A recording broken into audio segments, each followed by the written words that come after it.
Hello there.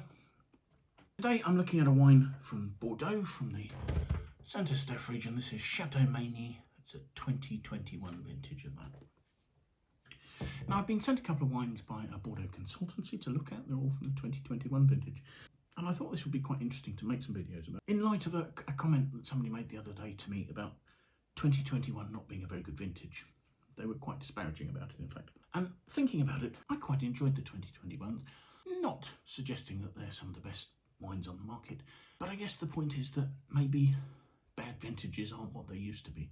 2021 as a vintage had a number of issues that the vignerons had to deal with. There were frosts, poor fruit set, particularly amongst Merlot, a lot of that didn't set. And then later on in the season, there were plenty of periods of humidity that caused various fungal diseases to be rife in the vineyards. So producers had to work very hard early in the season to counter frost, later in the season to do whatever spraying and opening up the canopy they could do according to their practices to reduce the risk of fungal infection. And this led a number of producers to, for instance, discard batches of particularly Merlot that weren't up to standard, that weren't ripe enough. But if you compare that back to a poor vintage from previous years, something like the vintage I think is comparable, for instance, is 1991, where again there were frosts and there was heavy rain and very little sunshine throughout the vintage. Now I think it's fair to say that 1991 was actually more challenging than 2021, but I still think that it's fair to say that much better wines are being produced these days in the face of these issues in the vineyard than was the case in the past. I mean, the 1991s were thin, they were weedy, they were harsh, they had sharp acidity and unpleasant tannins in places. That's certainly not my experience of the 2021 vintage. Now, just the backstory for Chateau Meyney. Records of vineyard here go back to 1662. It was an ecclesiastical vineyard owned by the Foyant monks, and it's actually one of the oldest vineyards on the Médoc.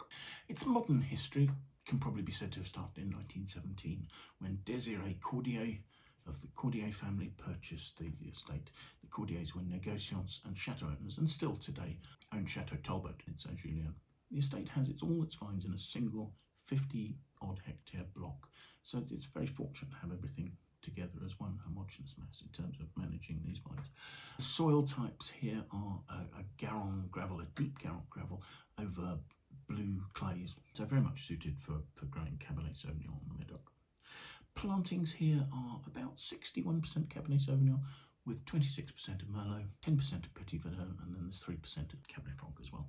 Vine age is also quite impressive. There's an average age here of 35 to 40 years. So you should be getting some good concentration of those vines as they're fully mature. The estate was sold by the Cordiers eventually in 2004 to the winemaking arm of Crédit Agricole, the French bank. And they, again, have been able to put money into the estate. And some commentators have noted an increase in the quality of the wines being produced here in the last 20 years. In 2021, the harvest here started on the 24th of September with Merlots and finished on the 8th of October, I would assume, with Cabernet Sauvignon or possibly Petit Verdot as well. Everything's hand-picked, and there's a high degree of sorting goes on both in the vineyard and at the winery when the fruit arrives there.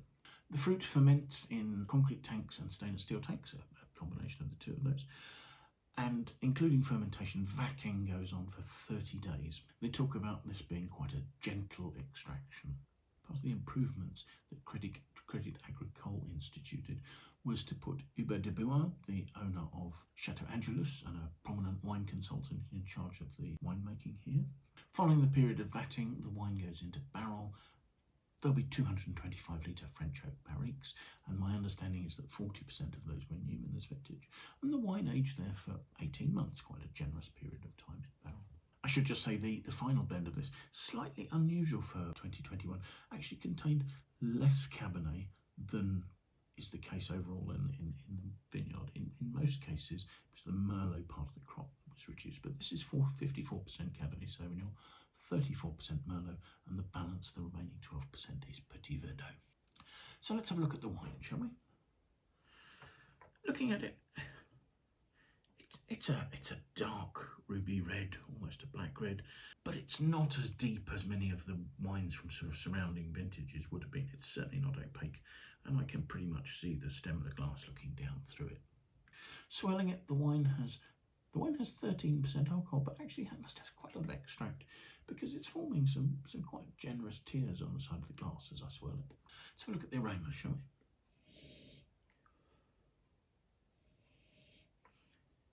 Now, the aromas are quite restrained, but actually what you've got there is some ripe, I would say dark, ripe, red, jammy plum fruit.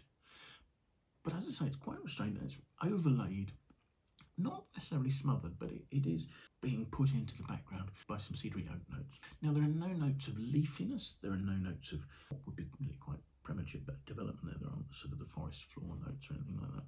So there's a cleanness and there's a distinct red fruit. It's a little bit restrained and plenty of oak notes. So let's have a taste, shall we?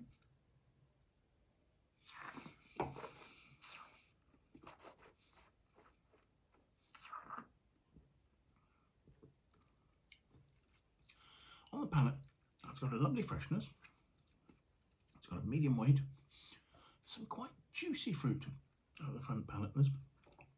Again, it's mostly this sort of dark plum to damson sort of notes, you know, ripe red, jammy red plum fruit. But there's almost sort of some lifted, juicy, ripe red cherry notes there. But running through the whole thing, there's a fairly gripping note of cedar. It's not astringent, it's not drying my mouth out because there's enough brownness and ripeness in the fruit to stop that.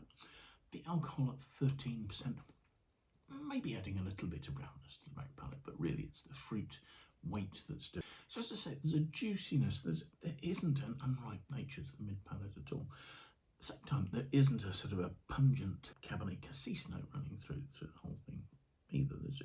If anything, there's more sort of blueberry sort of notes, even perhaps the tiniest touch of prune. And there is this lovely cedary structure running through the whole thing. It's really quite obvious at the moment, and I think for that reason, this is probably best left a couple of years before drinking it, because what you've got is quite a sort of cedary finish to it. There's some quite concentrated red fruit on that finish, but it's more the sort of cedary notes that are obvious. And the acidity is giving the wine quite nice length, but actually drying tannins that are remaining on the finish there. So yes, I would seriously suggest looking at some of the 2021s. I'm not suggesting it was a vintage of the century, but I am suggesting that rather than being a bad vintage, it was only a good vintage. On the basis of this, it's a balanced wine. It should age for a couple of years. I would think you'd be happy to drink this over sort of 4, 5, 6 years, maybe 7, and to find the roots opened a little bit more, and the wine has smoothed out and lost some of the more gripping notes, the tannin there. Yes, the flavours are lasting reasonably well.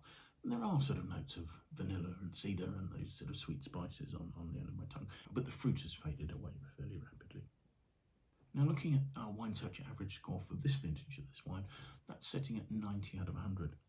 Currently, the wine's a little closed up, so that could be generous, but at the same time, I think it has the potential to open again, so I'm pretty happy with that as a score. I will leave a link below showing you how to get to the Wine Searcher website that will tell you where this wine is available in your market and at what price.